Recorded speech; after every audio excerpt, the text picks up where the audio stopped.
د طالبانو لخوا ډیر ښه او د پرمختګ خبر اعلان شو. دا خبر څه دی؟ ملګرو، که تاسو هم غواړئ په پوره جزئیاتو پوه شئ، ویډیو تر اخره وګورئ او زموږ چینل هم سبسکرایب کړئ. سلام، ستړي مه شئ، وخت مو بخیر. په مکړئ د نن ورځې تازه او مهم خبر ته. د طالبانو حکومت کابل کې د سیروم جوړولو یوه فابریکه پرانستل شوه. د طالبانو د حکومت د سوداګرۍ او صنایعو وزارت په کابل کې د سیروم د تولید د یوې فابریکې د پرانستلو خبر ورکړ.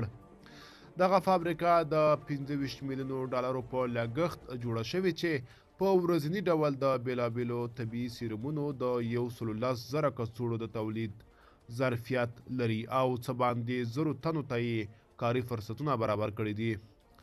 افغانستان د خپلې اړتیا وړ ډیر درمل له بهر څخه واردوي او خلک شکایت کوي چې یو شمیر دغه درمل په ځانګړي ډول له ګاونډیو هیوادونو څخه واردیږي چې کیفیت یې ښه نه وي. ملګرو، دا به زموږ چمتو شوی ویډیو. که تاسو هم د ویډیو په اړه څه نظر لرئ، موږ سره کومنټ کې شریک کړئ. تر بیا ښه وخت، ښې چارې.